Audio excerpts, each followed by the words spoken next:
Joan or Laura? Okay. The meeting of the Water Quality Management Committee will come to order. We are joined by Paul from the Planning Board, our wastewater superintendent Amy Lowell, Kristen, our strong right arm, and Anastasia from GHD.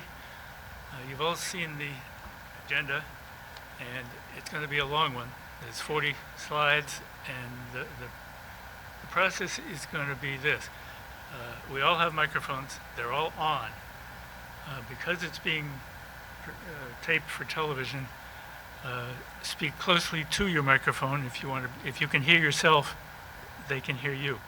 If you can't hear yourself, no one else can either. We're going to go through the presentation, but all along the way, questions are appropriate. We're not going to wait till the end for questions. Just by way of introduction, Paul just brought me something from 40 years ago in the Falmouth Enterprise. Where and how should Falmouth sewage be treated and discharged?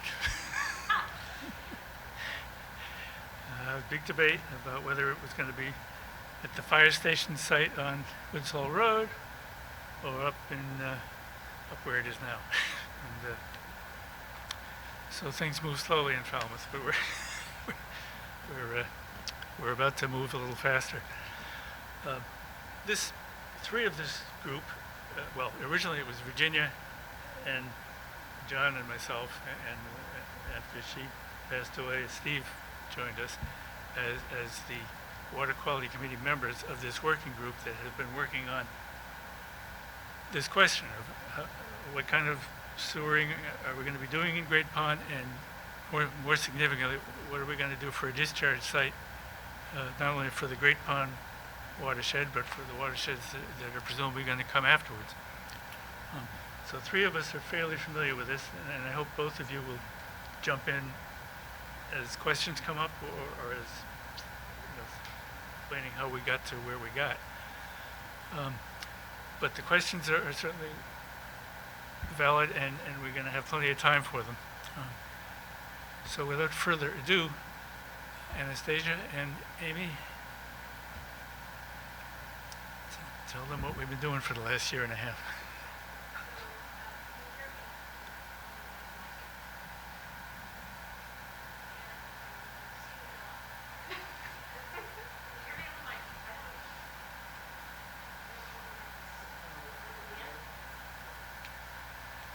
I think it should be a little louder, Amy.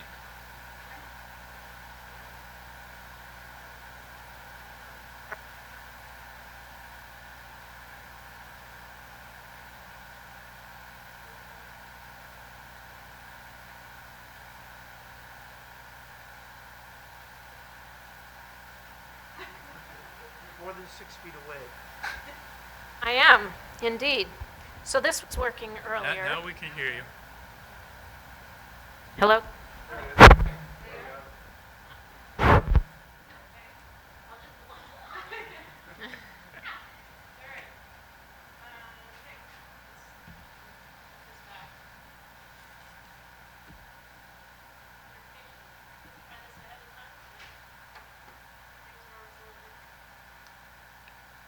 Do we think it's working now?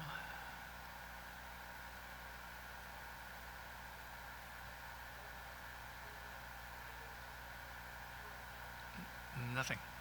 No.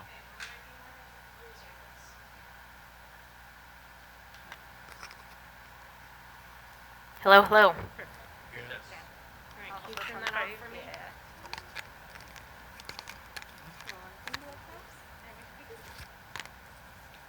Okay. Hello. I'm Amy Lowell. I'm the wastewater superintendent. Thank you for the introduction, Eric. Anastasia Rudenko is with GHD. She and I are going to split this presentation. I agree. I think it would be best if you ask questions as we go along, because you might get tired of listening to the two of us, and it would make the presentation more efficient. And we need the power on this thing too. All right, so going back a couple years, the town submitted a notice of project change in 2019. Oh, I'm sorry, one other thing I wanted to point out is Anastasia and I did refine this presentation a bit since we sent it to Kristen. So what you'll see here is not exactly on what you may have printed out or what you may see on your computer. Kristen now has the most recent version, and she can get that out to everybody. Thank you, Kristen, after today. The substance is still the same. So the town submitted a notice of project change in 2019, and that document provided, as you all know, because the Water Quality Management Committee was intensely involved in this entire document, it provided an update on West Falmouth Harbor and on Little Pond after the completion of the Little Pond sewer project. And it provided conceptual plans for all the other planning areas in the watershed, or all of the other watersheds in the planning area. The next step in this planning process is for the town to prepare a targeted watershed management plan, or TWMP, and that needs to be submitted by December of 2022. The goal of that document, there will be a lot of information there, but the basic goal is to define a specific nitrogen compliance plan for the Great Pond watershed. And the priority, and what we're focusing on today, because it really drives a lot of the rest of the planning process, is to identify an effluent discharge site for the discharge of the treated wastewater from the Great Pond watershed, with consideration for future flows. So one of the things that we talked about with the TWMP subcommittee quite a bit was the future flows. When you're evaluating a discharge site, it would be a bit short-sighted to just think about the flow that's needed right now in the next phase. We really need to be looking at pros and cons of various options throughout at least the next 20 years of planning. So that TWMP working group has been meeting at least monthly, often bi-monthly, since October of 2020. And we started at the beginning of that process by developing 3 planning flow rates, and I'll go through those again after this slide. But the 3 planning flow rates for near term, intermediate term, and longer term. And then a number of evaluations, field investigations, were conducted to evaluate discharge site flow capacity. So we had a number of discharge sites, and we did work on each of those sites, soil borings and test pits, to determine what the capacity of each of those sites was to take wastewater. We also, with GHD, performed groundwater modeling, looking at if you discharge treated wastewater at each of these sites, where does that treated effluent end up? We will be presenting those results today in summary. Once you look at where the discharge ends up, what surface water body that discharge ends up in, then you can look at the nitrogen load from that discharge and where that ends up and what the attenuation may be along the route. We also evaluated phosphorus migration.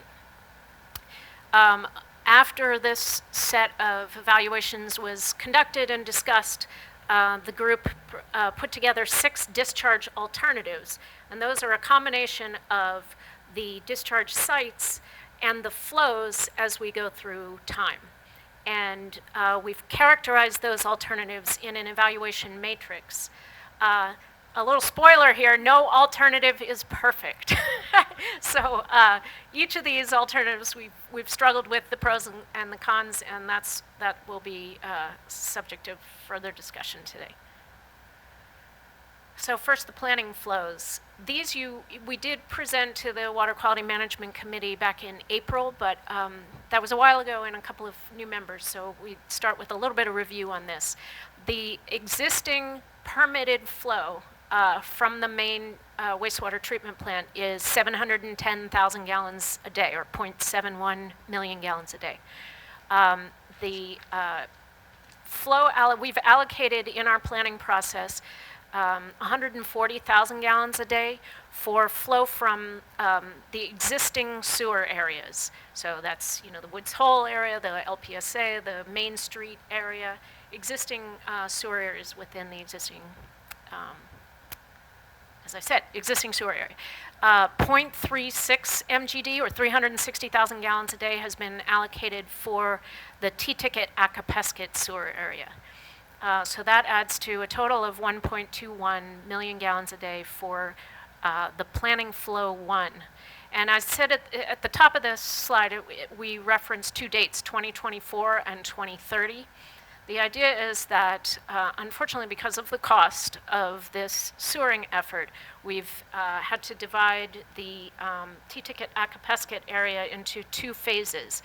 Phase 1 is the area to the west, which is the northeastern part of Mara Vista that was not sewered in the last project, as well as the T-Ticket Path Peninsula. The phase 2, which we would expect, and for which we are hoping to have an appropriation in 2030, is the Acapesket Peninsula to the east. But both of these, as you can see, just the basic review, the Little Pond Sewer Service Area project was around Little Pond here to the west, and this current sewer service area is intended to improve water quality in Great Pond. So the sewering is in the lower watershed to Great Pond. Planning Flow 2 is, again, an intermediate term flow, and that we are hoping to have an appropriation in the 2035 timeframe for sewer collection system expansion in that area. So Planning Flow 2, of course, includes what we've already sewered, the 1.21 million gallons a day that we'd already sewered, and a potential Bournes Pond and Wacoit Bay sewer area. So as you can, whoops, pardon me, clicking on the wrong thing. The area that this was outlined in a presentation in a previous Water Quality Management Committee meeting to include Seacoast Shores and Antler Shores, Sea Pit, Fisherman's Cove, and actually also Oyster Pond potentially.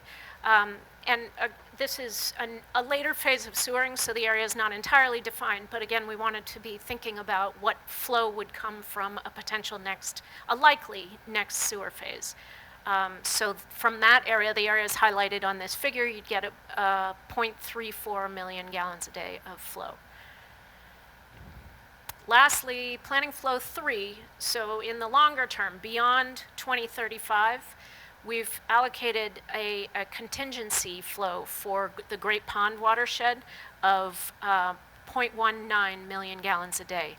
And that really is because the Mass DEP, in reviewing planning documents like our TWMP, like the Targeted Watershed Management Plan, wants the town to provide a backup plan where what if some of the pilot technologies like permeable reactive barriers or aquaculture that we may be using as part of our overall compliance plan, what if they do not accomplish everything we're hoping they accomplish? The DP wants you to have a backup plan. So that's really our Planning Flow 3 flow. So the total flow through Planning Flow 3 is 1.74 million gallons a day. Site descriptions. So just starting with the sites we're looking at, we have 3 land-based alternatives. We have open sand beds 14 and 15. That, as you all know, is an existing discharge site. It's north of the town's treatment plant and south of Thomas Landers Road. And one option for discharge is to expand, to get permitted to actually increase the discharge to the existing site, as well as potentially to increase the area of that discharge. Another option here is the Allen parcel. That is north of Carriage Shop Road. The Augusta parcel here, and actually, I'm sorry, I should say about Allen parcel, about 14 acres of this parcel was set aside for municipal use when it was originally purchased. So that is available for this, potentially for this project. Augusta Parcel was also purchased originally with potential wastewater use in mind, and that is between Brick Kiln Road and Route 28. So one thing I wanted to talk about just while we're on this slide is the reason that we are also including 2 potential outfall alternatives in this evaluation. We did do some outfall evaluation in our last planning process. We focused at that time on a Buzzards Bay outfall.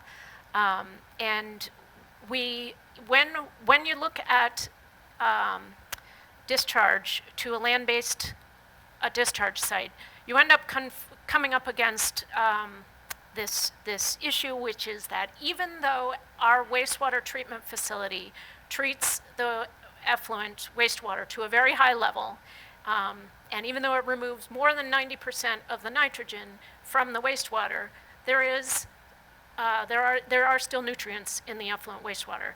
And all of our discharge sites, almost every square inch of land in Falmouth is within the watershed to a coastal pond. And all of the coastal ponds in Falmouth are nutrient impacted to one degree or another.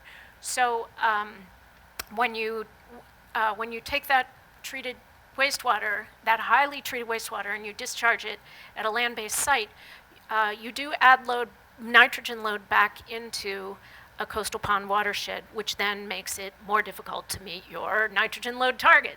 So it is a reason to begin to talk more about ocean outfall options for the future flows. Not necessarily for the short term, because outfalls are complex and expensive, and it's not realistic for our nearest term planning.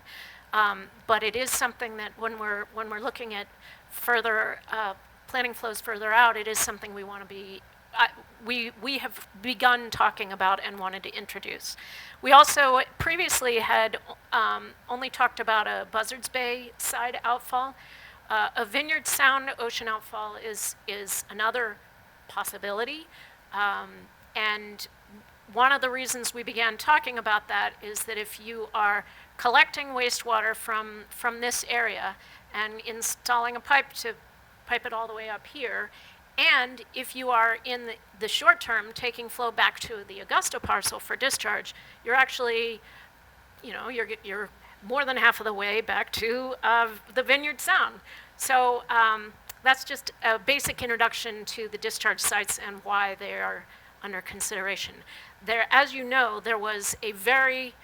over time there have been many phases of discharge site evaluation over time, and this was the set. These land-based sites were the ones that came out of our last planning process. So, as I'd said, the way we're going to go through the rest of this presentation is to treat this as an evaluation matrix for each of the potential sites, and to talk about for each parameter how these various sites fare. So for the first parameter is the area available for effluent discharge. Open sand beds 14 and 15, there is about 3 acres available there on that site. Augusta Parcel is about 20 acres, and the Allen Parcel has a little more than, is about 12, 13 acres available. Ocean outfall, that is of course not applicable. Through the processes that I discussed previously, GHD did come up with an estimate of the maximum average annual flow or hydraulic capacity of these sites based on the area available and the discharge technology that we are talking about, as well as the site characteristics. So for open sand beds 14 and 15, they have an additional capacity of 0.5 million gallons per day. For Augusta, that is a little more than 1 million gallons a day.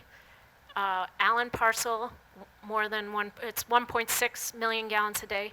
And Outfall has more than 2 million gallons a day. We can talk more about, when you in the design of the outfall, you can make it bigger and make it serve more, but it's certainly more than the other options. So we've broken it down here below those flow numbers to what planning flow could that site accommodate. We've asked the question, does this site have the hydraulic capacity for the T-ticket at Capesket area plus the existing service area flow? And all of the sites here have the capacity for that.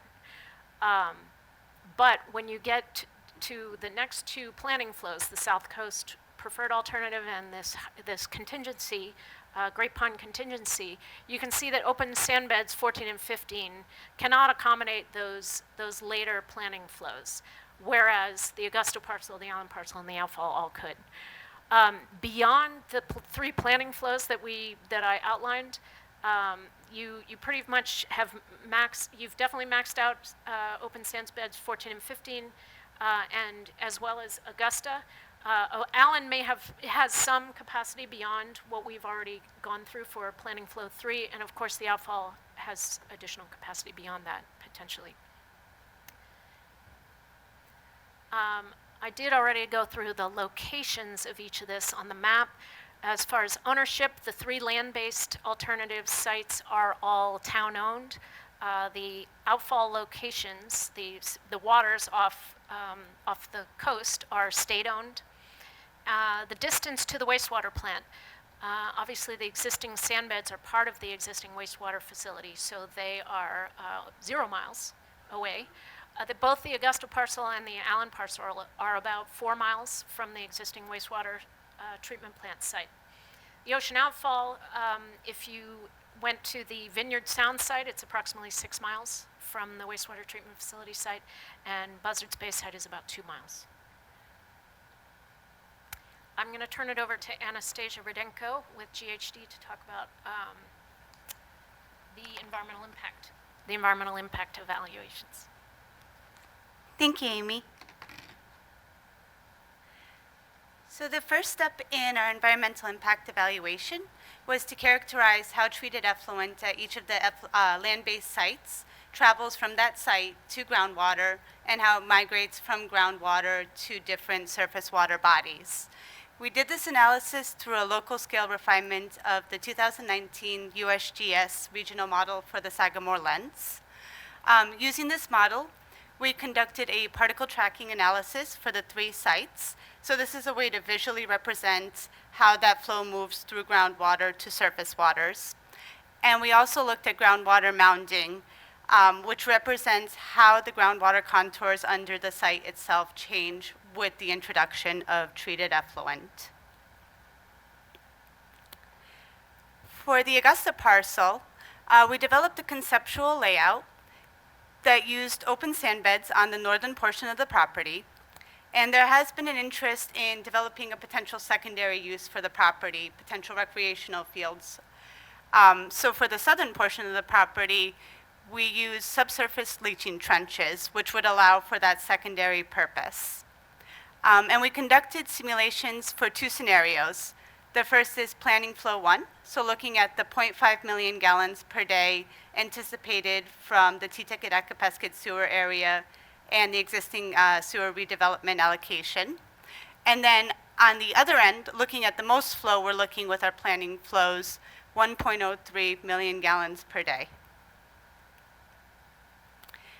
So these figures show the particle track analyses. This is our Augusta Parcel right here. And on the top, we have open sand beds. And then what's shown in brown below is the subsurface leaching trenches. So for planning flow 1, 0.5 gallons per day, we're using the upper 6 sand beds. And what's shown here in green are sub-watershed lines. What our model is indicating is that 100% of the flow from these open sand beds is anticipated to recharge to the upper reaches of Great Pond in the Great Pond subwatershed of Great Pond. On the right, this is the contingency flow, 1.03.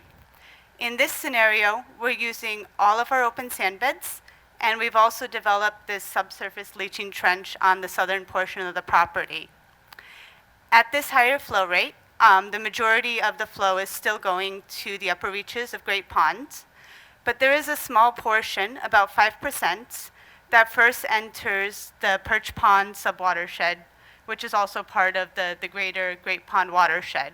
So all of the flow, or all of the load is being returned to the Great Pond watershed. And please feel free to stop me with any questions as we go through these. These figures represent the groundwater mounding for the Augusta Parcel. As Amy mentioned, we did field investigations on the site that show that the groundwater at this site is about 30 feet below sea level, or sorry, below the ground. What our ground mounder mound is showing is this is the extent of the mound, and right underneath the sand beds, it's about a foot elevation over base groundwater. So we have plenty of room to groundwater with this planning flow rate. And it also shows that we're not anticipated to intersect any freshwater surface bodies within the influence of the mound. And then for 1.03, as anticipated, we have a wider extent to the mound, a slightly higher mound, but again, with 20 to 30 feet between ground and groundwater, you have plenty of distance to groundwater for the site. We did a similar evaluation for Allen Parcel, looking at the same two planning rates, 0.5 million gallons per day and 1.03 million gallons per day. For this site, there weren't any secondary uses identified, so we developed a conceptual layout based exclusively on open sand beds, which does have the highest hydraulic loading rate of the different technologies that were evaluated. So it allows us to maximize the hydraulic capacity of the site. These are the particle track figures. So here's the Allen Parcel. And as Amy mentioned, the southwestern corner has been designated for municipal uses. This is the conceptual layout of the open sand beds. And what the particle tracking shows is that the flow from the site splits between two watersheds, with about 66% of it going to the Great Pond watershed, to Great Pond over here, and about 34% going to the Green Pond watershed over here. And as we increase the flow to 1.03, we actually maintain a very similar split with 64% to Great Pond and 36% to Green Pond. I have a quick question for you. Of course. So, Yep, I'd imagine to the microphone. yeah, this is Matt Charette. So I'd imagine the further away you get from a water body, a receiving water body, the uncertainty on these models probably goes up. So, I mean, do you have some sense of, you know, the error on those breakdowns?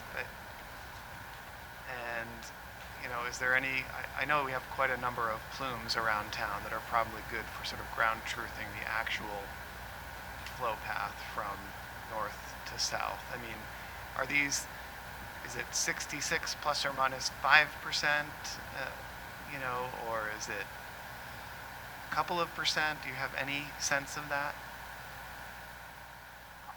Oh, go ahead. I'm sorry. Great question, Matt. We brought this up about a year ago when we first started looking at this, and in particular because the past work was done with one model, and then we moved to GHD, went to another model. I'm just trying to flip through my notes to find it. It was around a 2 to 3% accuracy or error on it. So when you look up here at 66, 34, 64, 36, I look at them as the same, okay? So we did vet that out at one point. It's because the way they built their model from the USGS model, they're in the 3% to 4% variability range. I don't have the, I was trying to find the number, but it's small. Okay. Okay. Yes, so the biggest change you would see is if you change the assumptions in the model. Currently, we're using the same assumptions that the USGS model was based on. Can I John. step in here just for a moment? While we're on this, which of course is definitely a Great Pond issue, do we know what the anticipated effluent concentrations of nitrogen are times the volume of water and what the mass balance is in terms of what we're actually adding to Great Pond in terms of what we're already trying to remove? Have those numbers been done? They have been. And we'll be talking about the methodology we use those. We don't actually present the numbers in this presentation, but they have been developed. And they also include attenuation through the freshwater bodies, which we'll talk about in a few minutes.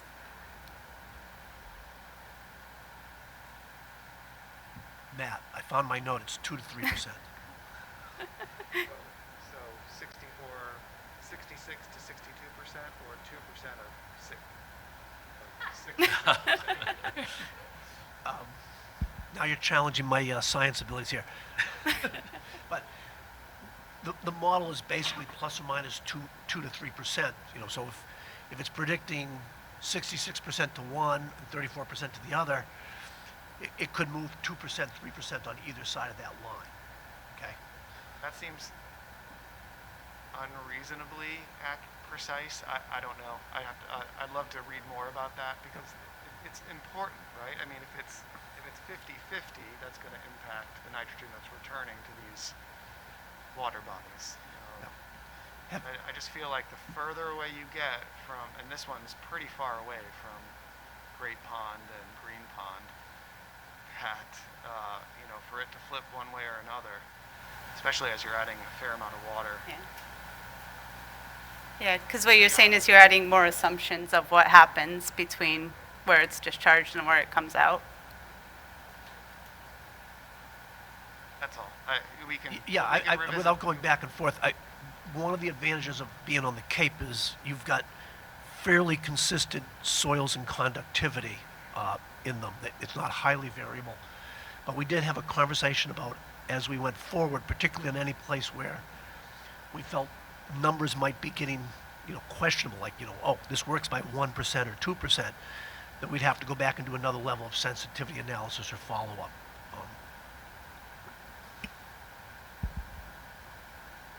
So anything else on the particle checks for this site? This is the groundwater mounding for those same two simulations. The field investigations also showed about 30 feet to groundwater, so similar to Augusta Parcel, plenty of room between the groundwater table and surface elevation where the discharge is happening, and also no freshwater surface bodies within the extent of the groundwater mound. For open sand beds 14 and 15, there was initial particle tracking that was done as part of the groundwater discharge permitting process when beds 14 and 15 were developed. And that's what's shown on the left here.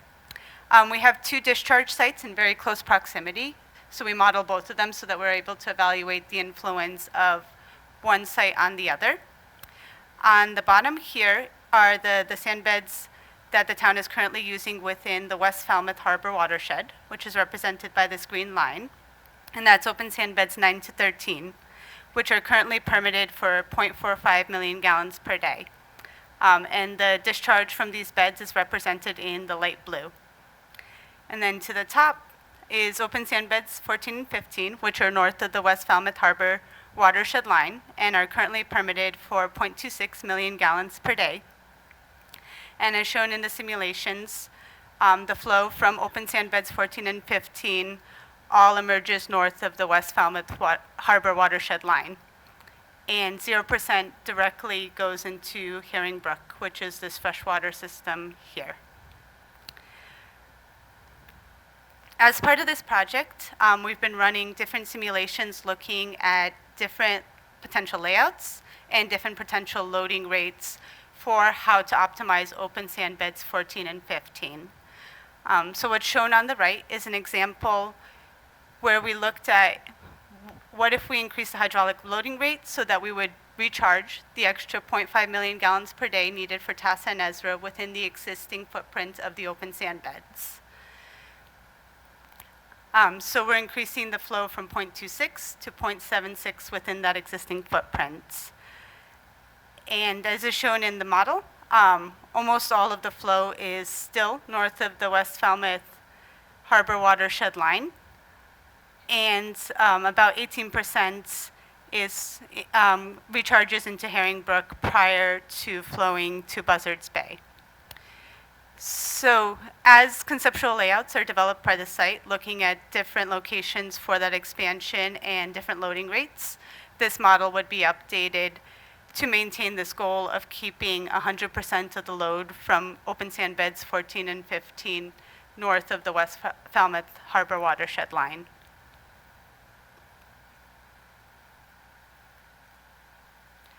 And this figure shows the mounding from the currently permitted conditions, where you can see there's 2 separate mounds for each of the sites. And then for the conceptual layout that I reviewed in the last slide. So one of the things that will need to be assessed is if the mound does intersect with Crocker Pond, if there are potential environmental impacts of that intersection.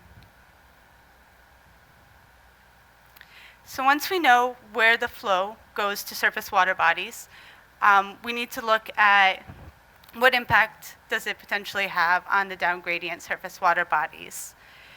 For coastal estuaries, nitrogen is the limiting factor of concern. So we looked at what is the anticipated nitrogen load flowing into the coastal ponds with consideration for attenuation through freshwater bodies. For freshwater bodies, phosphorus is the limiting factor of concern, or the limiting nutrient of concern. So we looked at what is the capacity of the soil within the path between the site and the freshwater body to sequester or to immobilize the phosphorus before it reaches that freshwater body.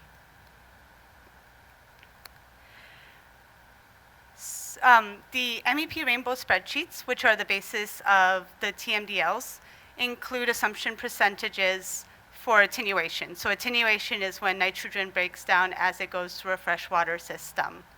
We use those same assumptions in conjunction with the amount of flow going through the different freshwater bodies to come up with a composite attenuation rate. So how much nitrogen is being broken down on the way to the coastal pond for our different scenarios. So for Augusta, if you'll remember from the particle tracking, it goes directly to a coastal pond. So there's 0% attenuation, and all of the load is going into Great Pond. For Allen Parcel, it passes through 4 different freshwater systems with a composite attenuation rate of about 50 to 60%, and then is split between Great Pond and Green Pond. Open sand beds 14 and 15, it's estimated about 25% attenuation, with the receiving water body being Buzzards Bay, and for the higher flowing rates, also Herring Brook. Ocean Outfall completely bypasses the freshwater bodies and the coastal ponds, so it's 0% attenuation with the receiving water body of either Buzzards Bay or Vineyard Sound, depending on the option that you're looking at. For freshwater bodies, we took soil samples at the 2 sites that had downgradient freshwater bodies and ran laboratory analysis in order to be able to estimate what is the capacity of that soil to bind phosphorus within the soil. And then we used an empirical model that was developed by Ecologic used their empirical model to estimate how many years flow could go through that soil before phosphorus was ever anticipated to enter the freshwater body. For open sand beds 14 and 15, for the 2 scenarios that were run, that projected time was about 100 to 170 years. Then for Allen Parcel, for Coonamessett River, it was over 50 years. And for the other 3 water bodies that were identified, each was over 100 years of sequestration capacity before phosphorus was to reach the freshwater bodies. The last part of the evaluation is also to submit a rare species listing request for the 3 sites, and Mass Wildlife was able to confirm that at this time there's no species of rare species identified at any of the sites. And this just provides a matrix summary of the analyses we've discussed for downstream phosphorus and nitrogen receptors. At this point, I'll turn it over to Amy to talk about regulatory constraints. Thanks, Anastasia.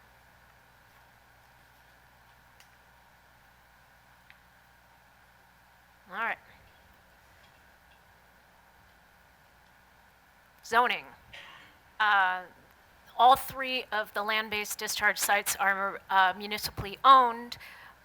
Open sand beds 14 and 15 is currently zoned public use. Augusta and Allen would both need to be rezoned for public use. One is light industrial A and the other is agricultural A. Of course, that constraint is not present for an ocean outfall.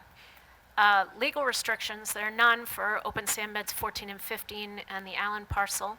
For the Augusta parcel, there is a deed restriction which limits effluent discharge to 0.4 MGD, million gallons per day, until 2033.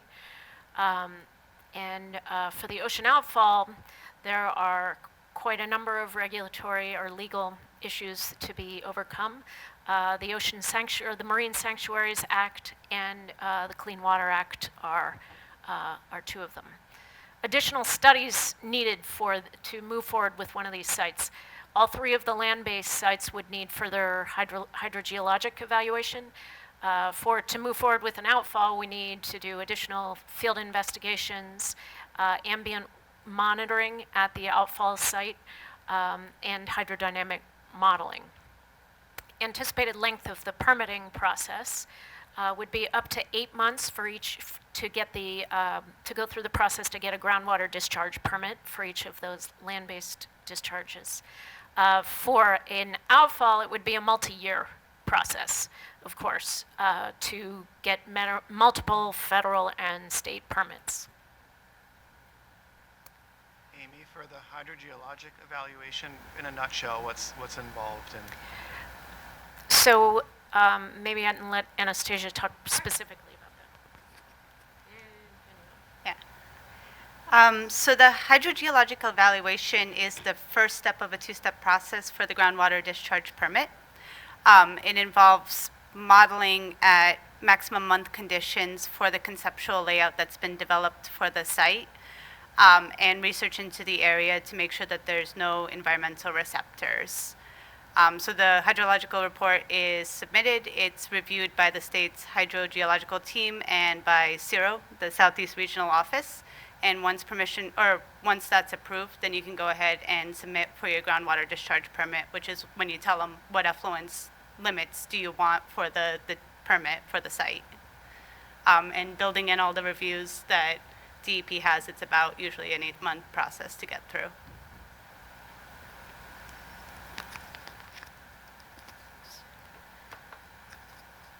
Any other questions on that? This is just a list of ocean outfall permits. I won't go through them right now, but there are a number that would need to be acquired. Public acceptance.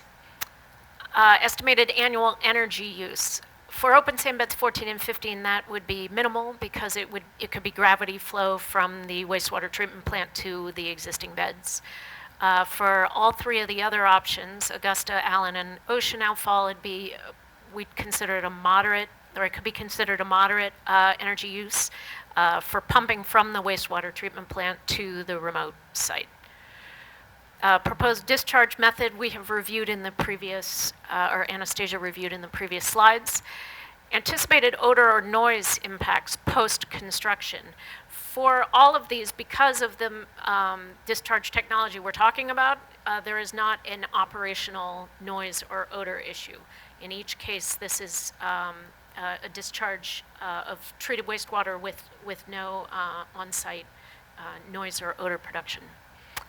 Adjacent land uses, open sand beds 14 and 15 is adjacent to a wastewater treatment facility. There is a residential property to the north, which also has some commercial uses on it.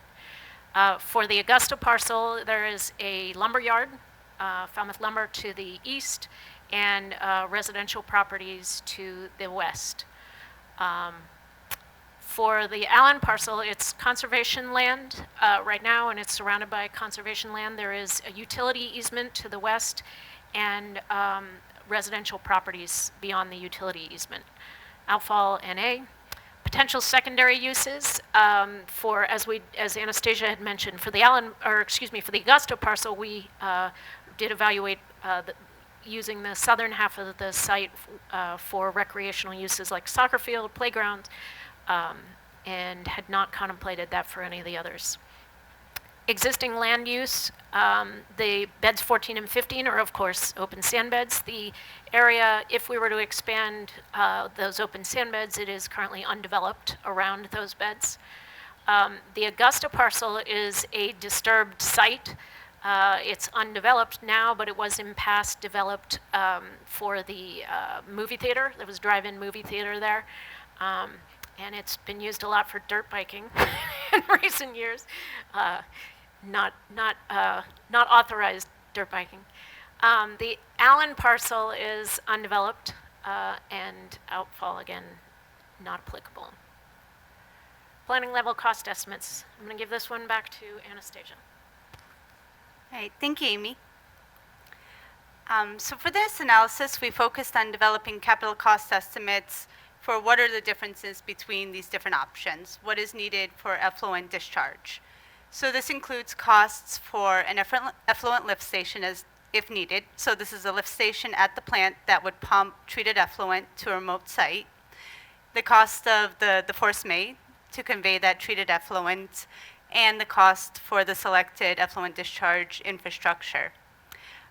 This focuses just on discharge infrastructure, so the costs that we're presenting do not include any collection system costs, and they don't include any costs for upgrades at the wastewater treatment facility to actually treat the wastewater.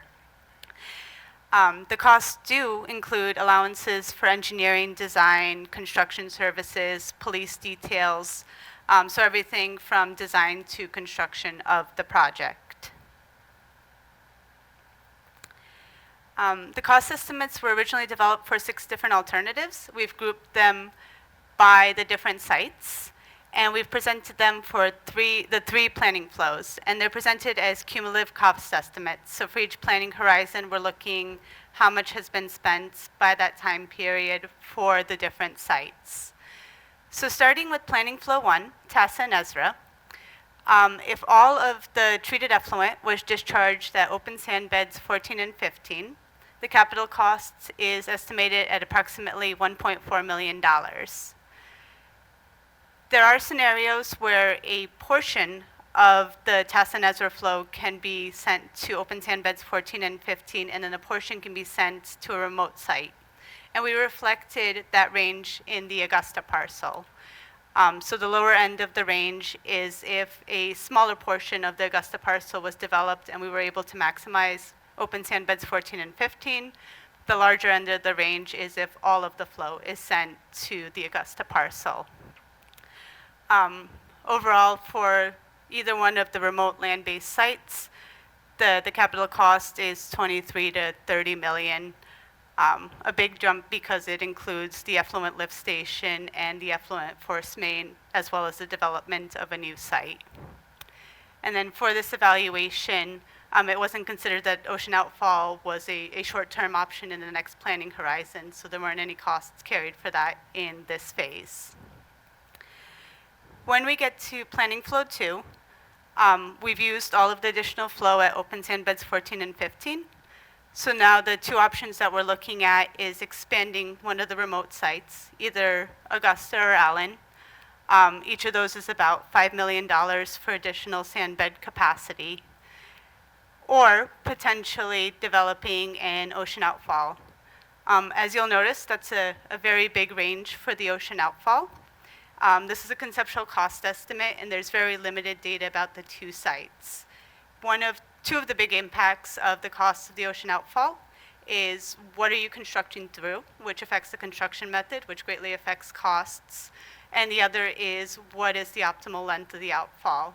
So in order to refine that cost estimate, we would recommend that there are initial field investigations that are done to start characterizing subsurface conditions and hydrodynamic modeling to establish the length of the outfall, and that would help refine that cost estimate. And then for planning flow 3, again, we've tapped out open sand beds 14 and 15. So the options are a further extension of either the Augusta parcel or the Allen parcel, about $3 to $5 million for that expansion. And then for the ocean outfall, it's assumed that that had been sized in planning flow 2 to accommodate the additional flow. So there's no additional major capital expenditure at that time. And I wanted to turn it over to Amy to talk a little bit about potential phasing for these different options. All right, this is our last switch. Last switch back and forth, except for follow-up questions, of course. And second to last slide. Yes, good to know. So what we're hoping to lead to in this meeting today and then in a follow-up meeting later this month is a recommendation or an opinion from the Water Quality Management Committee about a discharge option for planning flow 1 which is because that's the next thing that we're planning for, right? So a recommendation on the discharge option for planning flow 1, and then some further thought about what happens next and how we want to proceed with that. So we have in this working group discussed the desire to collect more information about the outfall option so that we can better define the cost of that option. And so we are recommending that if the committee is interested in pursuing that ocean outfall option, that we allocate additional funds. We request that the Board of Selectmen authorize AFSI funds to do some more evaluation of the outfall option so we have a better idea of what that option is for the future. And then we also would recommend keeping open a land-based discharge option for the future.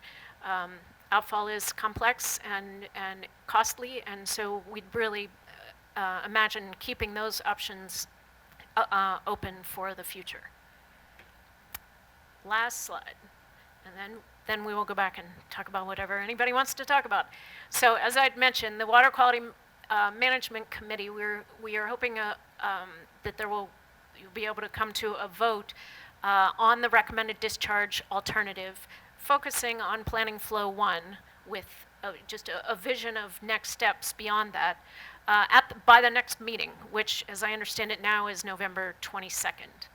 After that recommendation, we would go and present the discharge options or discharge alternatives and a recommendation to the select board, hopefully in December. And the select board would be then expected to vote on that. Again, we'd expect that to be 2 meetings of the select board to get to a point where they'd be voting on it. With that recommendation and that decision in hand, we can then proceed to put together the targeted watershed plan for Great Pond. We've done a lot of the field work and the evaluations to put that plan together, but we really need this discharge site recommendation in order to take the next steps there. There are just the last 3 items are the next 3 appropriations, the next 3 main appropriations that we'd expect on the wastewater management. We are planning for an appropriation this coming April of 2022 of $20 million for improvements at the wastewater treatment facility. This would allow that treatment facility to accommodate the planning flow 1 flows, as well as do some upgrades that are needed on the parts of the facility that haven't been upgraded since the mid-'80s, and continue to meet the discharge permit limits for that treatment facility. Then we are planning for a follow-up appropriation in 2024, April of 2024, which we have been saying all along was a $60 million number, and that would include the next phase of collection system construction, which, as I'd said before, the first phase is the northeastern portion of Mara Vista that wasn't in LPSA, plus the T-Ticket Path Peninsula, as well as the discharge that would accommodate both phase 1 and phase 2. And then a follow-up appropriation for the Acapesket portion of the Great Pond watershed would follow in 2030. So that's our presentation, and we'd move on to your discussion and questions if necessary. I did want to just speak again about the committee. I'm not sure that you listed the members, but maybe you did. Eric Turkington and John Waterbury and Steve Rafferty have been were the subcommittee that's been discussing this over the last 10 months to a year, and Peter McConerty as well, the Department of Public Works Director, could not be here today, but he has been participating with us on that discussion all along. Thank you. Okay, any chance we could get the lights back on? Thank you. Good. You three are getting sort of hit with this and have not been as immersed in it as we three have. So I think we'd be happy to hear more from you and less from us. if you have any specific items you want to delve into. My first, this is Tom Duncan speaking, my first impression is to expand the beds at the sewage treatment plant. Don't call it a stopgap measure because no one wants to see that much money spent on a stopgap. And let's mobilize and look at this ocean outfall issue. Because all the other systems is we're recycling the nitrogen. That's why I'm so interested in finding out what the actual mass balance is based on, I hope, some pretty good models that we're putting back in that we're supposed to be responsible for getting out. And the ocean outfall would move away from that. It's going to take years just of study for input into the permitting process. But the way I'm reading it, it looks like we probably have time if we, expand the open beds at the treatment plant, and then look really hard at perhaps having to put the pipe to Knobska down the middle of Woods Hole Road. Anyway, that's my thought. Right. Well, that is essentially what the committee has been recommending, or the group here. The key question is how much does an outfall cost? Yeah. And you saw the numbers range from $50 to $200 million. And I think in the next year, if the selectmen will support exploring that so that we have a real number, we'll be able to make a judgment about whether it's feasible or economically or environmentally or any other way. But without that knowledge, we can't move on that idea. Matt.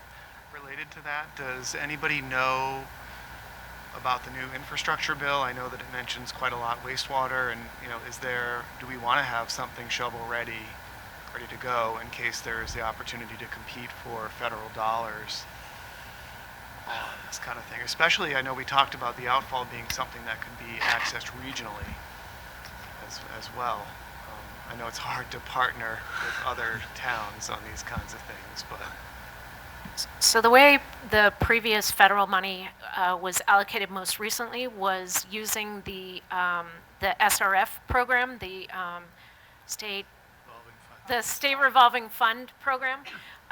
So basically, rather than establishing a whole new way of identifying projects, the funding went to the projects that were already on the SRF funding list. So what right now, the treatment plant upgrades that I mentioned are on the intended use plan for the SRF funding. So if that funding became available soon, that project is right there and ready to go. If that funding does come about over time, if it becomes available over time, then I would hope that some of these other phases could take advantage of that as well. And then would free up funds for other projects if the town did get those grants.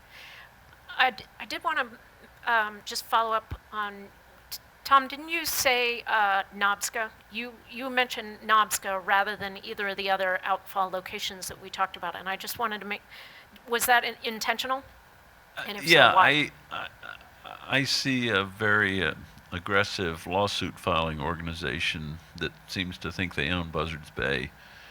And I don't want to stir up that hornet's nest if we can help it. Where the hydrodynamics, I mean, hands-on, my experience in years in Vineyard Sound, it's so thoroughly mixed and everything else. I think it's an ideal site for non-persistent pollutants.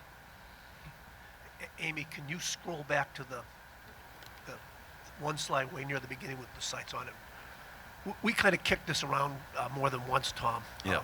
So I just want to cover, if I can, for you where we got to. So if you look where the treatment plant is, Yep. and thinking about the fact that under these various scenarios, it's likely that either the Allen or the Augusta parcel is going to have to be used in some way, even if it's not fully developed.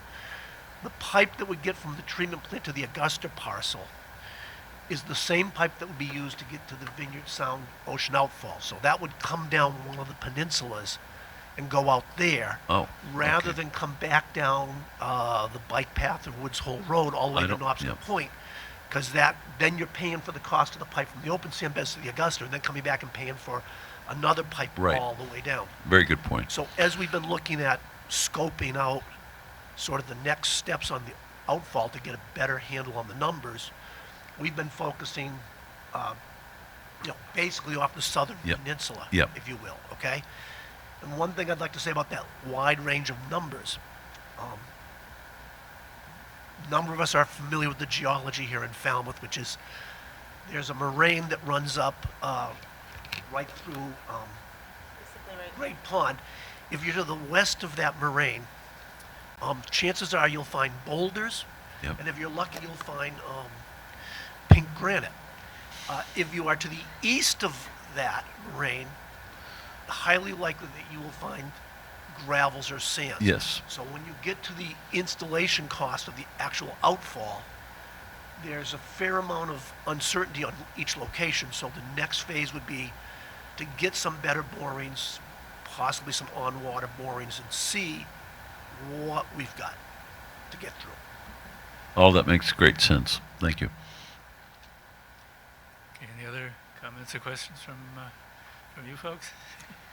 I mean, I obviously am new to this and wasn't part of the earlier conversation, so I'm just trying to absorb as much as I can tonight. But I will say the parts of this that I feel like I need more help understanding is sort of what we just touched on, is that this is going to be a combination of the open sand up at 14 and 15 plus Augusta and or Allen parcel. Is that how I'm understanding this? Or outfall, right. Okay.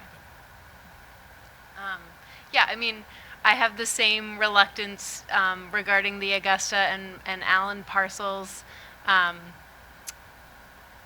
because of the nitrogen that we would have to remove. So yeah, the outfall obviously sounds more environmentally sound in terms of the mixing, but it's clearly way more complicated. It's all about the cost. Like Yeah. if the outfall turns out to be in the $50 million range, it's a lot different than if it's in the $200 million range. Back to Matt's point, though, the federal program has gone through SRF in the past. The impression we're getting is that they're talking more about grants than, I mean, we've gotten nothing. We've gotten loans from SRF in the past, very modest-sized grants occasionally, but the hope would be if they're dropping a lot of money into SRF and we have a project that's ready, like your plant upgrade, it would be more like a grant than just a loan. But that, they only passed it last week, so we really don't know and that's why I what say they're up to. we want to get more projects into that pipeline in Right. case. Right. Well, her upgrade project will be ready. I mean that's in the design. Well, it's imminent enough that it would probably meet any standard they have for how shovel ready you are. The others, frankly, it depends what their idea of shovel ready is. We could be ready with something by 2024, but not next year or the year after. The infrastructure bill does have a multi-year window to spend the money on. Well, the town definitely has to spend a lot of time making sure that we get whatever's available from that act. Steve?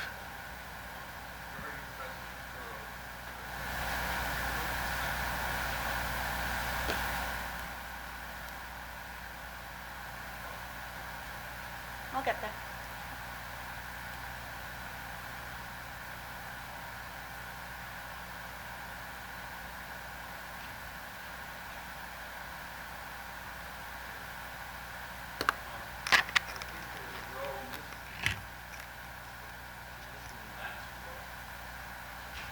Amy alluded to it, because that there's some future thing where you would have to go to the outfall. And granted, that's way in the future, and all kinds of unknowns. But you sort of said qualitatively, it was like that outfall is only one handle those.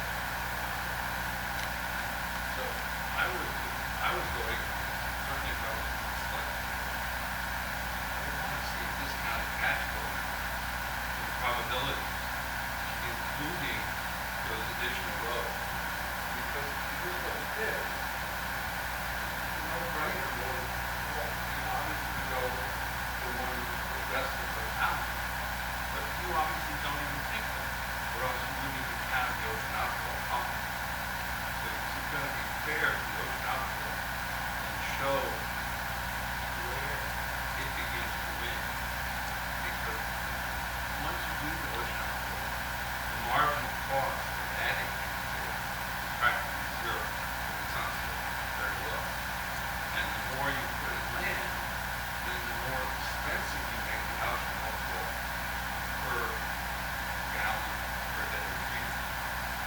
So I really think we need to put some clear in there, even if it has huge range, to show that. Yeah, we have talked about more detailed analysis of numbers of current value and operating costs and all of that. And presumably that would come Yeah. soon. So, yeah, the question. Go ahead. I guess the question is, how far out do you want to go in the future beyond, what are we, 2047? Yeah. Yes. Yeah. We can quantify that. Just to finish it. And I think we need a microphone for folks back here, am I right? You're welcome to use mine. Want to borrow this one?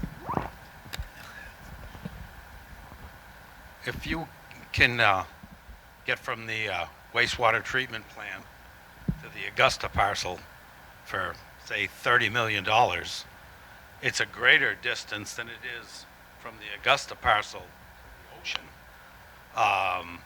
So I just, looking at this thing, that $217 million figure is, way the hell out of there. Why wouldn't you just double it and it'd be in the neighborhood of the 57, wouldn't it? I mean, if you look that one back on the map, I mean, just, the distance, why is it gonna cost, if it's the same size pipe, why is it gonna cost all that much more to go a So- shorter distance? That represents the most expensive part of this is the actual drilling under the ocean floor. So it's 6 miles to get to the ocean and then out into the ocean itself, which is the Oh, remainder of how the far is cost. But we don't know yet. Yeah. I'll tackle this one. So Mark, just ballpark number, cost you about $1 million to put a mile of pipe in the ground. It's 2 miles from the Augusta parcel to the ocean, so it's only $2 or $3 million to get the pipe from the Augusta parcel to the ocean. If you can directionally drill the pipe, and here's where we need to do more work. We don't know if we need to go 1,000 feet out, 2,000 feet, or 3,000 feet out to get the right amount of mixing in the water body. That's the next step we're going to look at. So there's such a big range, because if you can directionally drill it 3,000 feet, it's probably down in the 56, 54 million, plus the 2 million to get the other pipe in. If you have to do some other type of construction, soft face mining, for example, where you're working under pressure to get the pipe in, the price goes way up to that 217. So rather than sit here in front of you telling you that we think it's a $50 million or $55 million outfall, and then be back here a year later with a little more detail and say, oh, we were wrong, it's really 130, we just wanted to give let you know that there's that wide of a range till we do the next step to find out what we have to do to get the pipe in the ground.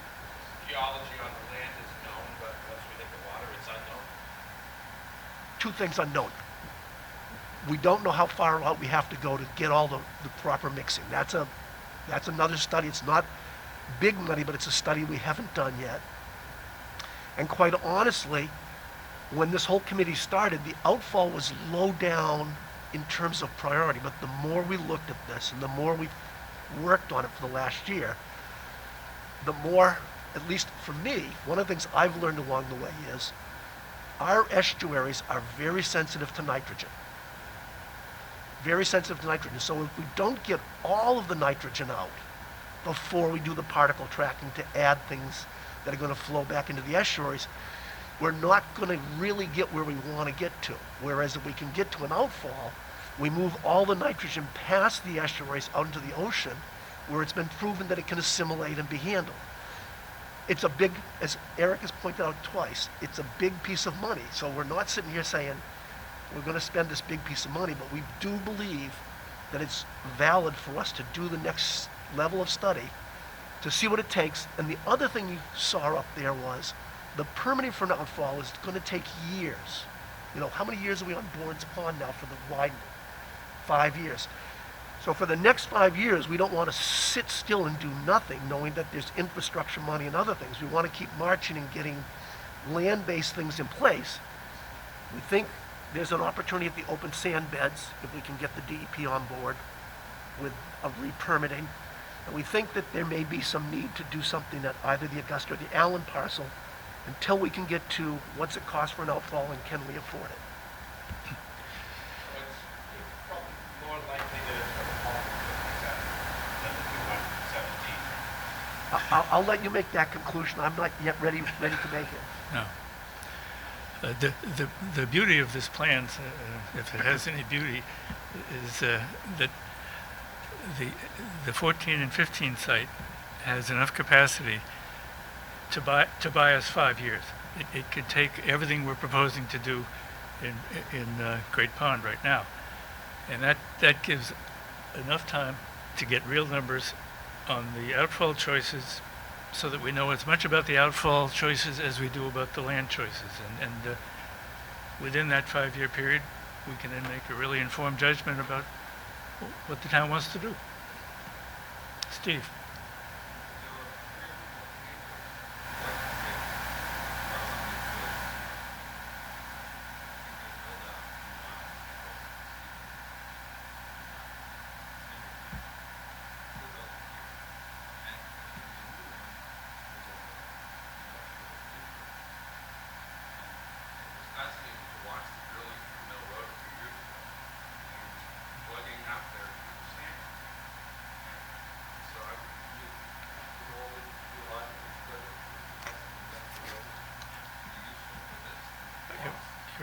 You're brilliant, Steve. Amy has already been talking to Mayflower Wind, and they have agreed to provide us with all the information that they've gathered on the Vineyard Sound project that they have in mind, and that'll be really helpful for us to learn enough.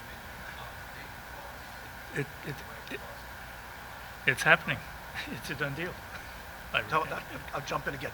So the cable that was run out to the vineyard, I believe, was in a 4-inch, is a 4-inch conduit. So directionally drilling, what you do is you send out this 2-inch or 3-inch pilot that goes out.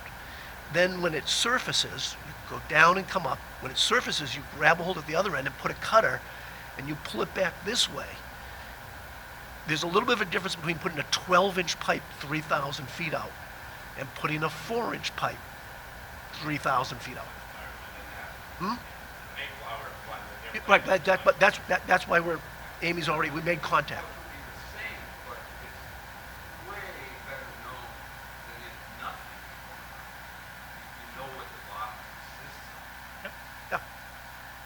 Yeah, I alluded to this before. We know enough about the geology that going west of the moraine, there's a risk of rocks and boulders. And going east of the moraine, we're more likely to see sand. But we've got to do the next round of work to get better information.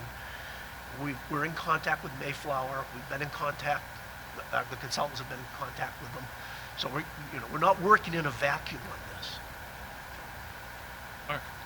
Just the logic of sewering to clean up an area and then, or a pond, and then dumping stuff back in the pond. Again, we're removing 90% or better of what's there, but we're not removing all of Still it. adding to We're not removing all of it. Yep, yep, you get it. You got it.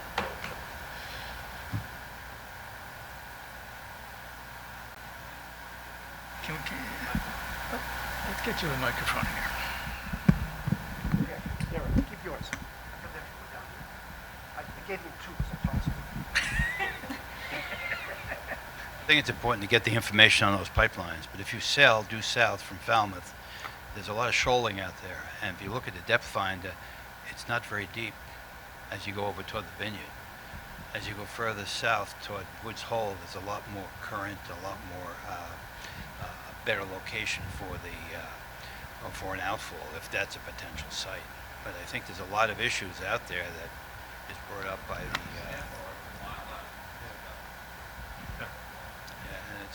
it gets very shallow there. There's an enormous amount of issues involved in any outfall. And a lot of them have to do with what you just said, and a lot of them are beyond what you just said, and it'll take 5 years worth of study to get an answer to all the things you have to have answered. The outfall idea has a history in Falmouth. 42 years ago, an outfall was proposed for sewer treatment, and the town meeting voted for it, based on the advice from the scientific community, and was told that if you put it out in Vineyard Sound in the Nubska area, it would disappear without a trace, essentially, that the mixing was so great. The town meeting voted for it, and the people who lived near the proposed treatment area took it to the ballot, and the voters decided they didn't want it. And so that's why we have a plant where it is today, and we have the discharge sites that we have today. So that's the history of it. The legislature, some years after that, passed a law, that the Marine Sanctuaries Act, which basically said you could not put any outfalls into Buzzards Bay or Vineyard Sound. That was the law until about 8 years ago, when Falmouth and the Coalition for Buzzards Bay, our partners, went to the legislature and said, things are different now. We're not talking about outfalls that put raw sewage in or secondarily treated sewage in. We're talking about outfalls that would put tertiarily treated wastewater into those water bodies. And the legislature agreed, and so it is now legal to put an outfall in those two water bodies, where it wasn't before. So we have the opportunity. What we don't have is the science to justify where you would put it out and how much it would cost. And that's what I think we're all recommending in the next 3 or 4 or 5 years that we pursue, because everyone agrees it's a wonderful option if it doesn't cost $200 million. And that's kind of where we are on outfalls. Could I just comment a little bit historically? I mean, I've been sitting on these committees, this one and its predecessors, for a number of years, and I have always been an advocate of the outfall and helped a lot getting that Ocean Sanctuaries Act changed. And I've always maintained that discharge is the elephant in the room when you're sewering. And because of its cost, we have initiated projects where we've gone to upland discharge and deferred at thinking about this huge elephant, which we've been unwilling to face. And I really hope the town, as it thinks about its ultimate discharge solutions, thinks very carefully about the ocean outfall. I mean, all we have to do is look at our history in West Falmouth. That plume has been coming out of that plant. We upgraded that plant in 2005. We thought that plume would wash out. We haven't seen it yet. And yet we're proposing, again, upland discharge and setting ourselves up, not in West Falmouth Harbor this time, but in Great Pond, in Green Pond. And going into those areas, if you follow the particle tracking, it goes in right at the head of those ponds, right where the Sentinel station is, and we get whacked. And so, you know, at some point we have to decide, is it worth spending the money on getting ourselves out of this horrible problem forever, or do we keep fudging it every time we do a new project?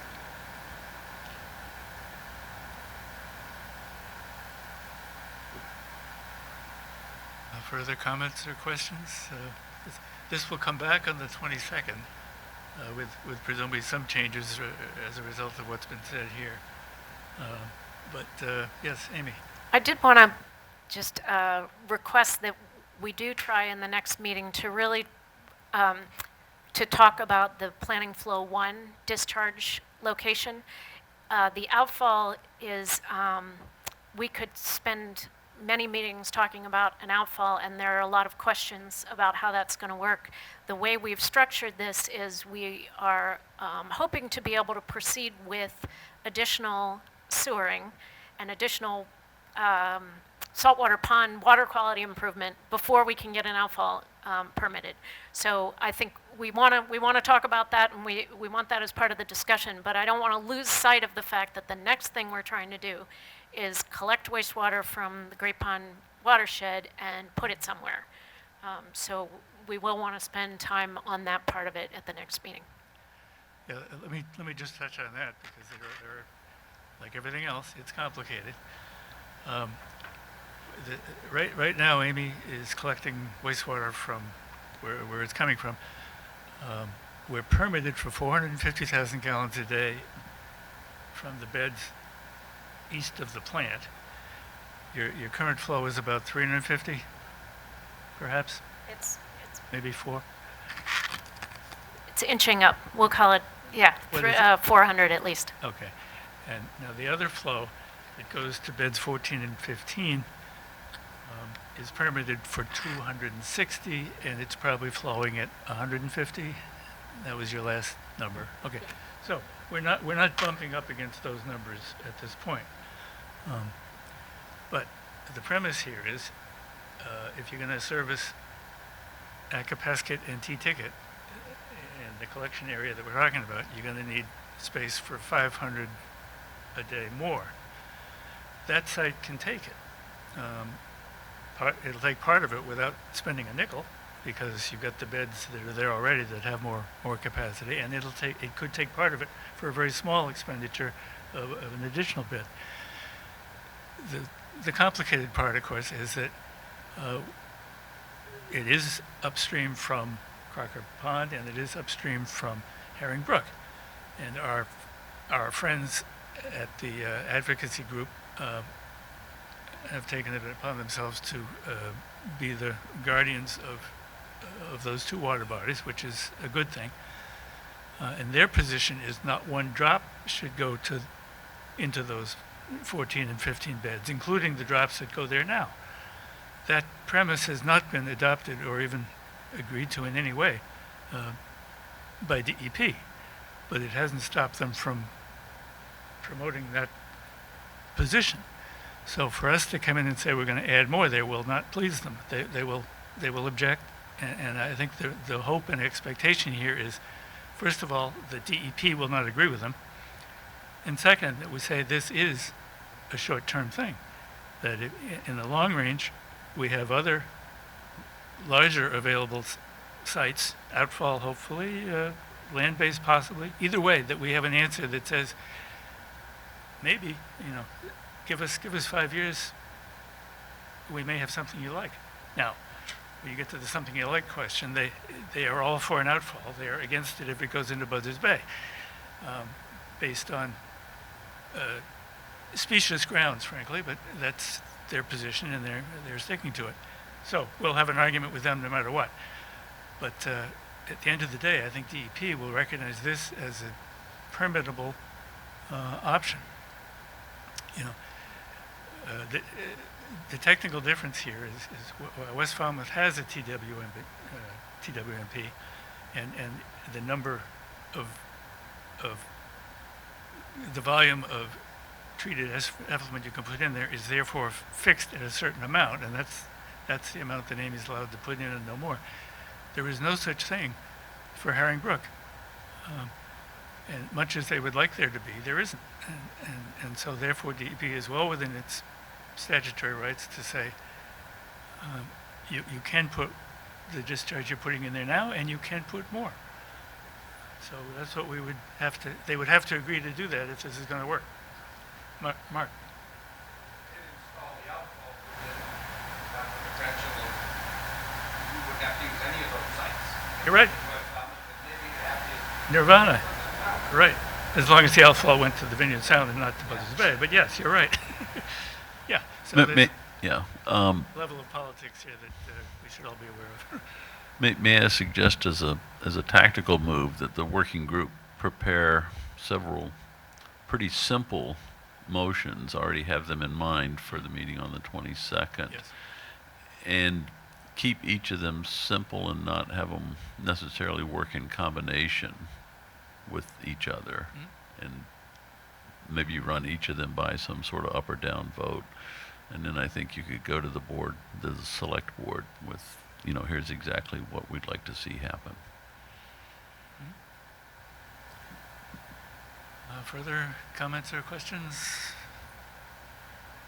This is too easy. Well, I'm sure it won't be as it moves along, but we can start this way anyway. All right. Well, if we're done with this one, the only other item on the agenda is a report of members and staff. I have one, Eric. At our last meeting, Eric presented our current thoughts on using IAs around several of the little harbors on Buzzards Bay. And I presented that plan to the Board of Health last Monday night. We had a considerable discussion there. The health agent, Scott McGann, had several constructive ideas of how we might need to think about that. But one of the things that's pretty clear to me, if we're going to add potentially 200 IAs to the workload of the Board of Health, that they're going to need some help to be able to manage that. So I think that was sort of the initial take-home lesson from chatting with the Board of Health. Kirsten will be setting up a meeting as soon as we can in the future for us to go and chat with the Planning Board, and after that with the Conservation Commission, and then we'll come back, have another discussion here. I'm sure we'll need several discussions with the Board of Health if we're looking for them to be a potential co-sponsor of a bylaw at town meeting, which is the way I would envision it working. And Eric, last week, Kristen and I participated in the Falmouth Water Stewards meeting, and Kristen did a superb job of presenting the history, the present conditions, and where we think we might be headed with the Mill Pond project. It went really well. And last week, you and I participated in Right. Chris Neal's giant project. 4 hours with no break. I had to unfasten my seatbelt partway through the meeting. It was a Zoom meeting. But yeah, Eric, you might want to mention a few things, or I was actually quite stunned with some of the technology that's out there. Scott Gallagher's thing that he's been doing in Mashpee for several years. It's basically a flow cytometer taking water samples out of the pond. And the thing that absolutely amazed me with all of the microplastics, and he had some, pictures of those things with Raman spectroscopy, they can identify the actual variety of plastic, and in many cases where it's from, by taking these things and taking them back to the lab and running it through. And I found it kind of interesting, and a major thing was the stuff that's commonly used for furniture padding and upholstery and stuff. So somewhere somebody's shredding old upholstery and it's getting into our water courses and ending up in our lakes. But anyway, it was, and I'm sure it's recorded somewhere, but it's part of a NSF program to get science down to the community level where it can be usefully utilized by people that it's a very promising program. Right. Any other, you got anything? Okay, fair enough. Mark? The conversation last week at the Board of Health, the alternative systems in West Falmouth, if we were going in the direction of an outfall pipe and negate all the flow into that West Falmouth harbor from the plant, would these systems be even necessary maybe down the road? That's a fair question. We didn't do that analysis, but, you know, Big yeah, project. yeah. A big chunk of that is going to disappear. If- You're making these people do all this expense, and, I can't throw a number at it, but there's probably a 50% chance that they're not going to be necessary So, in time. yeah, just to help you out, the West Falmouth program was a program with the Buzzards Bay Coalition, and those participants have participated. What the Board of Health received from John was something that looked at Quisset, Fiddlers, and Rands, building off the West Falmouth model for what they did in terms of But zone and adding impact. another 75 homes in West Falmouth. And adding more homes at the end of the day out there if we don't get an outfall down the road. Yep.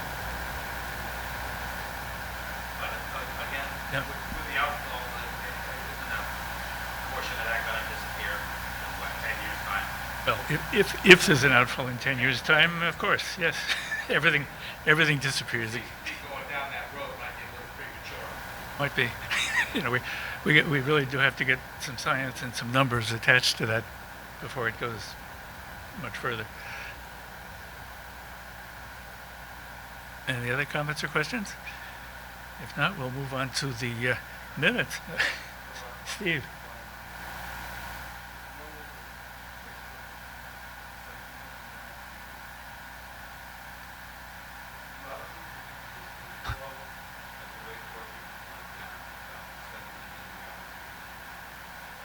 So it's about 450,000 gallons a day.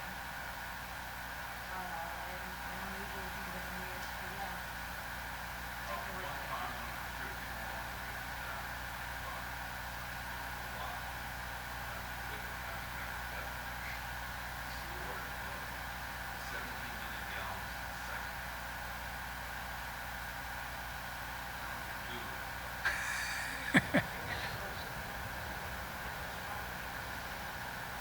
Okay. Well, that's a number to remember.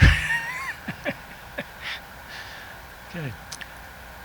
All right, well, the next item and the last item, and the second to last item on the agenda is the minutes.